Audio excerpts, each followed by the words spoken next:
پیر کامل۔ ابو میں آپ سے ایک بات کرنا چاہتا ہوں۔ جلال رات کو اپنے والد کے کمرے میں چلا آیا۔ اس کے والد اس وقت اپنی ایک فائل دیکھنے میں مصروف تھے۔ ہاں آؤ، کیا بات ہے؟ انہوں نے جلال کو دیکھتے ہوئے کہا۔ وہ ان کے پاس ایک کرسی پہ بیٹھ گیا۔ کچھ دیر وہ اسی طرح خاموش بیٹھا رہا۔ اس کے والد نے غور سے اس کا چہرہ دیکھا۔ انہیں یہ اندازہ ہو گیا تھا کہ وہ کچھ پریشان ہے۔ انہیں ایک دم تشویش ہونے لگی۔ ابو میں شادی کرنا چاہتا ہوں، جلال نے کسی تمہید کے بغیر کہا۔ کیا؟ انصر جاوید کو اس کے منہ سے اس جملے کی توقع نہیں تھی۔ تم کیا کرنا چاہتے ہو؟ میں شادی کرنا چاہتا ہوں۔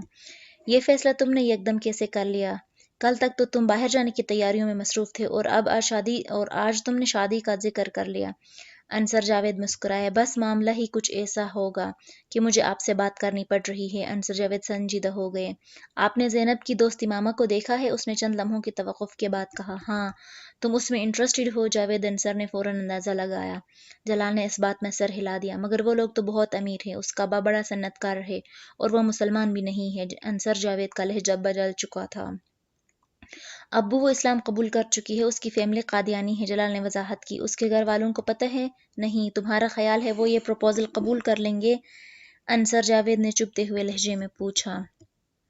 ابو اس کی فیملی کی اجازت کی ضرورت نہیں ہے، ان لوگوں کی اجازت کے بغیر ہم شادی کرنا چاہتے ہیں۔ تمہارا دماغ ٹھیک ہے؟ اس بار انصر جاوید نے بلند آواز میں کہا۔ میں تمہیں کسی حالت میں اجازت نہیں دے سکتا۔ جلال کا چہرہ اتر گیا۔ ابو میری اس کے ساتھ کمٹمنٹ ہے، اس نے مدھم آواز میں کہا۔ مجھ سے پوچھ کر کمٹمنٹ نہیں کی ہے تم نے، اور اس عمر میں بہت ساری کمٹمنٹس ہوتی رہتی ہیں۔ اس کا یہ مطلب نہیں ہوتا کہ بندہ اپنی زندگی خراب کر لے، انہیں اپنے پیچھے لگا کر ہم سب برباد ہو جائیں گے۔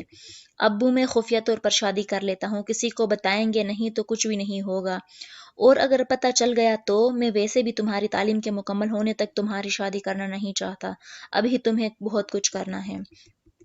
ابو پلیز، میں اس کے علاوہ کسی اور سے شادی نہیں کر سکتا، جلال نے مدھم آواز میں اپنی بات پہ زور دیتے ہوئے کہا۔ اچھا ایسا ہے تو تم اس سے کہو کہ وہ اپنے والدین سے اس سلسلے میں بات کرے۔ اگر اس کے والدین مان جاتے ہیں تو میں تم دونوں کی شادی کر دوں گا، انہوں نے تیز مگر حتمی لہجے میں کہا۔ مگر میں تمہاری شادی کسی ایسی لڑکی سے قطعی نہیں کروں گا جو اپنے گھر والوں کی مرضی کے خلاف تم سے شادی کرنا چاہے۔ ابو آپ اس کا مسئلہ سمجھیں، وہ بری لڑکی نہیں ہے، وہ بہت اچھی لڑکی ہے، بس وہ کسی مسلمان سے شادی کرنا چاہتی ہے جس پر اس کے گھر والے راضی نہیں ہوں گے۔ جلال نے دانستہ طور پر اسجد اور اس کی منگنی کا ذکر گول کر دیا۔ مجھے کسی دوسرے کے مسائل سے کوئی دلچسپی نہیں ہے اور تمہیں بھی نہیں ہونی چاہیے، یہ امامہ کا مسئلہ ہے، وہ جانے، تم اپنے کام سے کام رکھو، اپنے مستقبل کے بارے میں سوچو، انصر جاوید نے دو ٹوک انداز میں کہا۔ ابو پلیز میری بات سمجھیں، اس کو مدد کی ضرورت ہے، بہت سے لوگوں کو مدد کی ضرورت ہوتی ہے، تم کس کی مدد کرو گے؟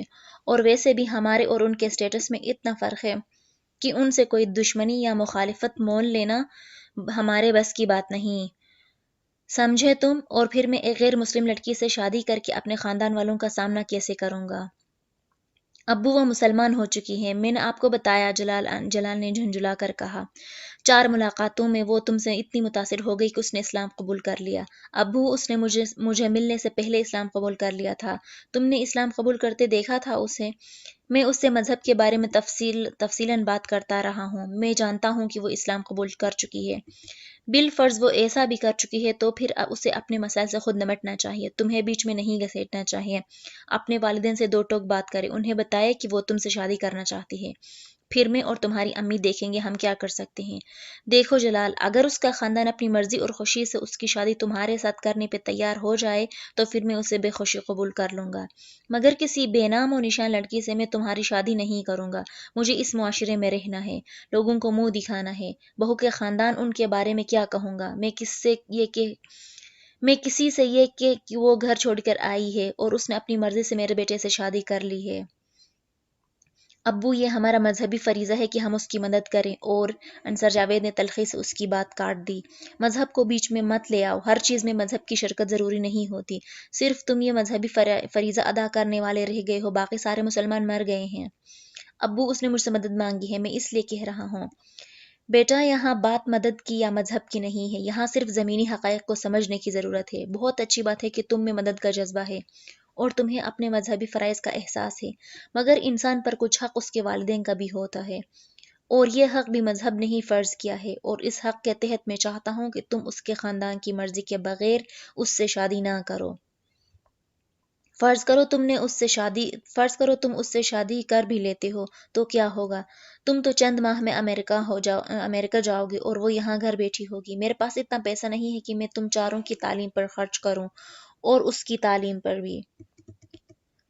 تم اچھی طرح جانتے ہو کہ تم پر میرا کتنا پیسہ خرچ ہو رہا ہے، تو وہ ڈاکٹر تو نہیں بنے گی۔ یہاں گھر میں کتنے سال تم اسے بٹھا سکتے ہو؟ اور اگر اس کے خاندان نے تم پر یا ہم پر کیس کر دیا تو اس صورت میں تم بھی پابند ہو کر رہ جاؤ گے، اور میں بھی۔ تم کو اپنی بہن کا احساس ہونا چاہیے۔ تم یہ چاہتے ہو کہ اس عمر میں جیل چلا جاؤں، اور شاید تم بھی۔ جلال کچھ بول نہیں سکا۔ ان چیزوں کے بارے میں اتنا جذباتی ہو کر نہیں سوچنا چاہیے۔ میں نے تمہیں راستہ بتا دیا ہے۔ اس سے کہو اپنے والدین سے بات کر کے انہیں رضامند کرے۔ ہو سکتا ہے وہ رضامند ہو جائیں۔ پھر مجھے کیا اعتراض ہوگا تم دونوں کی شادی پر، لیکن وہ اگر یہ نہیں کرتی تو پھر اس سے کہو کہ وہ کسی اور سے شادی کر لے، اور تم ٹھنڈے دل سے سوچو۔ تمہیں خود پتہ چل جائے گا تمہارا فیصلہ کتنا نقصان دہ ہے۔ انصر جاوید نے آخری کیل ٹھونکی۔ باجی میں آپ کا کمرہ صاف کر دوں؟ ملازمہ نے دروازے پر دستک دیتے ہوئے امامہ سے پوچھا۔ نہیں، تم جاؤ، امامہ نے ہاتھ کے اشارے سے اسے جانے کے لیے کہا۔ ملازمہ باہر جانے کی بجائے دروازہ بند کر کے اس کے پاس آ گئی۔ میں نے تم سے کہا تھا نا کہ تم۔ امامہ نے کچھ کہنے کی کوشش کی، مگر پھر اس کی بات حلق میں ہی رہ گئی۔ ملازمہ نے اپنی چادر کے اندر سے ایک موبائل نکالا تھا۔ امامہ حیرت سے اسے دیکھنے لگی۔ باجی، یہ میری ماں نے دیا ہے۔ وہ کہہ رہی تھی کہ ساتھ والے سالار صاحب نے آپ کے لیے دیا ہے۔ اس نے امامہ کی طرف عجلت کے عالم میں وہ موبائل بڑھایا۔ امامہ نے تیزی سے موبائل کو جھپٹ لیا۔ اس کا دل تیزی سے دھڑک رہا تھا۔ دیکھو، تم کسی کو بتانا مت کہ تم نے مجھے کوئی موبائل لا کر دیا ہے، امامہ نے اسے تاکید کی۔ نہیں باجی، آپ بے فکر رہیں، میں نہیں بتاؤں گی۔ اگر آپ کو بھی کوئی چیز سالار صاحب کے لیے دینی ہو تو مجھے دے دیں۔ نہیں، مجھے کچھ نہیں دینا، تم جاؤ، اس نے اپنے حواس پر قابو پاتے ہوئے کہا۔ ملازمہ کے کمرے سے نکلتے ہی اس نے کمرے کو لاک کر لیا۔ کانپتے ہاتھوں اور دل کی بے قابو ہوتی ہوئی دھڑکنوں کے ساتھ اس نے دراز سے موبائل اور اس پر جلال کا نمبر ڈائل کرنا شروع کیا۔ وہ اسے تفصیل سے ساری بات بتانا چاہتی تھی۔ فون جلال کی امی نے اٹھایا۔ بیٹا، جلال تو باہر گیا ہوا ہے، وہ تو رات کو ہی آئے گا، تم زینب سے بات کر لو، اسے بلا دوں؟ جلال کی امی نے کہا۔ نہیں آنٹی، مجھے کچھ جلدی ہے، میں زینب سے پھر بات کر لوں گی، بس میں نے ان سے چند کتابوں کا کہا تھا، مجھے انہی کے بارے میں پوچھنا تھا، میں دوبارہ فون کر لوں گی، امامہ نے فون بند کرتے ہوئے کہا۔ امامہ نے اس دن دوپہر کو بھی کھانا نہیں کھایا۔ وہ صرف رات ہونے کا انتظار کر رہی تھی تاکہ جلال گھر آ جائے اور وہ اس سے دوبارہ بات کر سکے۔ شام کے وقت ملازمہ نے اسے اسجد کے فون کی اطلاع دی۔ وہ جس وقت نیچے آئی اس وقت لاؤنج میں وسیم بیٹھا ہوا تھا۔ وہ اسے مکمل طور پر نظر انداز کرتے ہوئے فون کی طرف چلی گئی۔ فون کا ریسیور اٹھاتے ہی دوسری طرف اسجد کی آواز سنائی دی تھی۔ بے اختیار امامہ کا خون کھولنے لگا، یہ جاننے کے باوجود کہ اس شادی کو طے کرنے میں اسجد سے زیادہ خود ہاشم مبین کا ہاتھ تھا۔ امامہ کو اس پر غصہ آ رہا تھا۔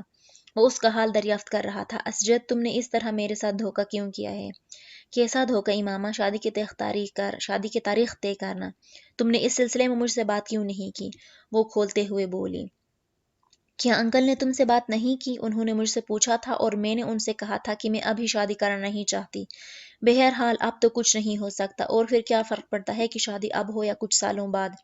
اسجد نے قدر لاپرواہی سے کہا۔ اسجد، تمہیں فرق پڑتا ہو یا نہیں مجھے پڑتا ہے۔ میں اپنی تعلیم مکمل کرنے تک شادی نہیں کرنا چاہتی، اور یہ بات تم اچھی طرح جانتے تھے۔ ہاں میں جانتا ہوں، مگر اس سارے معاملے میں تو کہیں بھی انوالو نہیں ہوں۔ تمہیں بتا رہا ہوں شادی انکل کے اصرار پر ہی ہو رہی ہے، تم اسے رکوا دو۔ تم کیسی باتیں کر رہی ہو امامہ؟ میں اسے کیسے رکوا دوں؟ اسجد نے کچھ حیرانی سے کہا۔ اسجد پلیز، امامہ میں ایسا نہیں کر سکتا، تم میری پوزیشن سمجھو۔ اب تو ویسے بھی کارڈ چھپ چکے ہیں، دونوں گھروں میں تیاریاں ہو رہی ہیں، اور امامہ نے اس کی بات سنے بغیر ریسیور پٹخ دیا۔ وسیم نے اس پوری گفتگو میں کوئی مداخلت نہیں کی تھی۔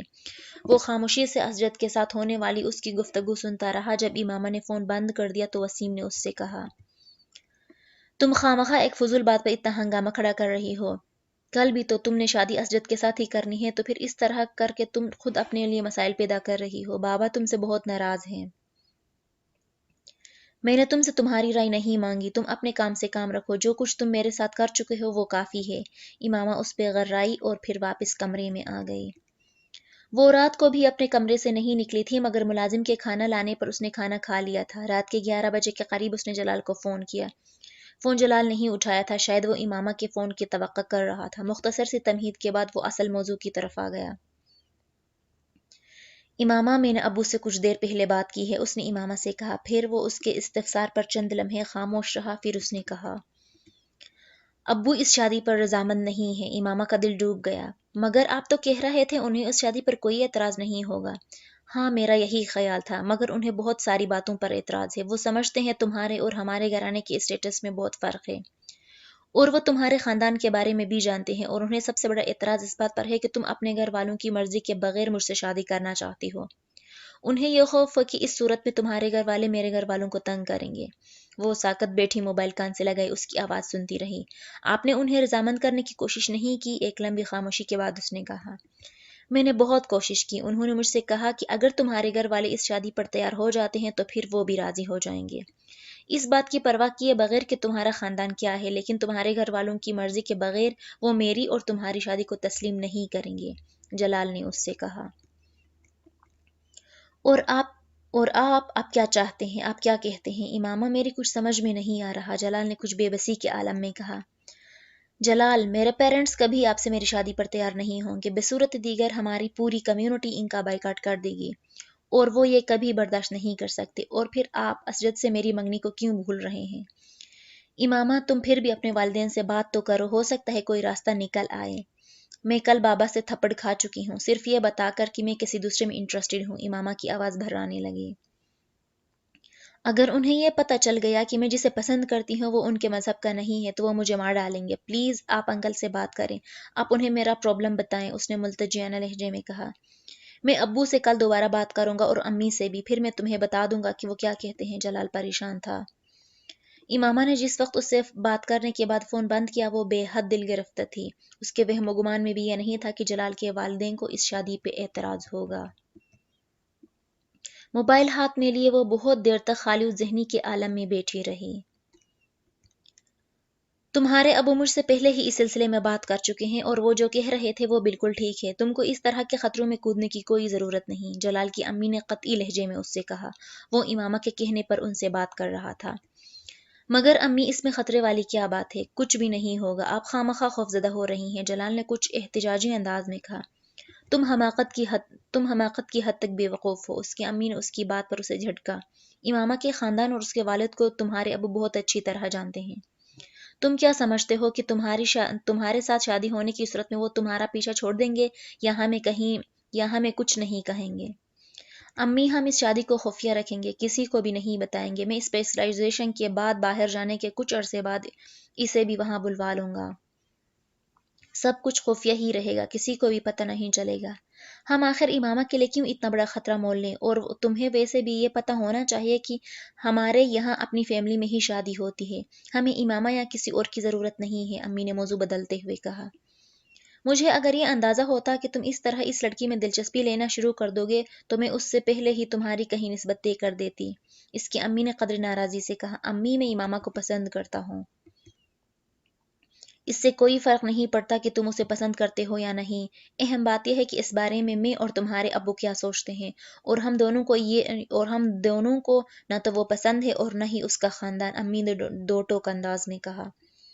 امی، وہ بہت اچھی لڑکی ہے، آپ اسے بہت اچھی طرح جانتی ہیں، وہ یہاں آتی رہی ہے، اور تب تو آپ اس کی بہت تعریف کرتی تھیں، جلال نے انہیں یاد دلایا۔ تعریف کرنے کا یہ مطلب تو نہیں کہ میں اسے اپنی بہو بنا لوں، وہ خفگی سے بولی۔ امی، کم از کم آپ تو ابو جیسی باتیں نہ کریں، تھوڑا سا تو ہمدردی سے سوچیں، اس بار جلال نے لجاجت آمیز لہجے میں کہا۔ جلال، تمہیں احساس ہونا چاہیے کہ تمہاری اس ضد اور فیصلے سے ہمارے پورے خاندان پر کس طرح کے اثرات مرتب ہوں گے۔ ہمارا بھی خواب ہے کہ ہم تمہاری شادی کسی اچھے اور اونچے خاندان میں کریں۔ تمہارے ابو اگر تمہاری اس شادی کی اجازت دے بھی دیں تو میں بھی کبھی نہیں دوں گی، نہ ہی میں امامہ کو اپنی بہو کے طور پر قبول کروں گی۔ امی، آپ اس کی صورتحال کو سمجھیں، وہ کتنا بڑا قدم اٹھا رہی ہے، اس وقت اسے مدد کی ضرورت ہے۔ اگر وہ اتنا بڑا قدم اٹھا رہی ہے تو پھر اسے کم از کم دوسرے کے لیے کوئی پریشانی کھڑی نہیں کرنی چاہیے۔ میں اسے برا نہیں کہہ رہی، وہ بہت اچھا فیصلہ کر رہی ہے، مگر ہم لوگوں کو اپنی کچھ مجبوریاں ہیں۔ تم کچھ عقل سے کام لو، تمہیں اسپیشلائزیشن کے لیے باہر جانا ہے، اپنا ہاسپٹل بنانا ہے، اس کی امی نے قدر نرم لہجے میں کہا۔ بیٹا، اچھے خاندان میں شادی ہو تو انسان کو آگے بڑھنے کے لیے بہت سے مواقع ملتے ہیں، اور تمہارے لیے تو پہلے ہی سے خاندانوں کی طرف سے پیغام آ رہے ہیں۔ جب اسپیشلائزیشن کر لو گے تو کتنے اونچے خاندان میں تمہاری شادی ہو سکتی ہے، تمہیں اس کا اندازہ بھی نہیں۔ خود سوچو، صرف امامہ سے شادی کر کے تمہیں کیا ملے گا؟ خاندان اس کا بائیکاٹ کر چکا ہوگا، معاشرے میں جو بدنامی ہوگی وہ الگ ہے، اور تم سے شادی ہو بھی جائے تو کل کو تمہارے بچے تمہارے اور امامہ کے بارے میں کیا سوچیں گے؟ یہ کوئی ایک دو دن کی بات نہیں ہے، ساری عمر کی بات ہے، امی اسے سنجیدہ لہجے میں سمجھا رہی تھیں۔ جلال کسی اعتراض یا احتجاج کے بغیر خاموشی سے ان کی باتیں سن رہا تھا۔ اس کے چہرے سے کچھ اندازہ نہیں ہو رہا تھا کہ وہ قائل ہوا ہے یا نہیں۔ امامہ نے اگلی رات جلال کو پھر فون کیا۔ فون جلال نہیں اٹھایا تھا۔ امامہ، میں نے امی سے بھی بات کی ہے، وہ ابو سے زیادہ ناراض ہوئی ہے میری بات پر۔ امامہ کا دل گویا مکمل ڈوب گیا۔ وہ کہہ رہی ہیں کہ مجھے ایک فضول معاملے میں خود انوالو کرنے کی کوئی ضرورت نہیں۔ جلال نے صاف گوئی کا مظاہرہ کیا۔ میں نے انہیں تمہارے پرابلمز کے بارے میں بھی بتایا ہے، مگر ان کا کہنا ہے کہ تمہارا پرابلم ہے، ہمارا نہیں۔ امامہ کو اس کے لفظوں سے شدید تکلیف ہوئی تھی۔ میں نے انہیں بہت سمجھانے کی کوشش کی، مگر وہ رضامند نہیں ہیں اور نہ ہی ہوں گی۔ جلال کی آواز دھیمی ہو گئی تھی۔ مجھے تمہاری مدد کی ضرورت ہے جلال، اس نے ڈوبتے دل کے ساتھ کسی موہوم سی امید پر کہا۔ میں جانتا ہوں امامہ، مگر میں کچھ نہیں کر سکتا۔ میرے والدین اس پروپوزل پر راضی نہیں ہیں۔ کیا تم ان کی مرضی کے بغیر مجھ سے شادی نہیں کر سکتے؟ نہیں، یہ میرے لیے ممکن نہیں ہے۔ مجھے ان سے اتنی محبت ہے کہ میں انہیں ناراض کر کے تم سے شادی نہیں کر سکتا۔ پلیز جلال، وہ گڑ گڑائی۔ تمہارے علاوہ میرے پاس اور کوئی راستہ نہیں ہے۔ میں اپنے والدین کی نافرمانی نہیں کر سکتا، تم مجھے اس کے لیے مجبور نہ کرو۔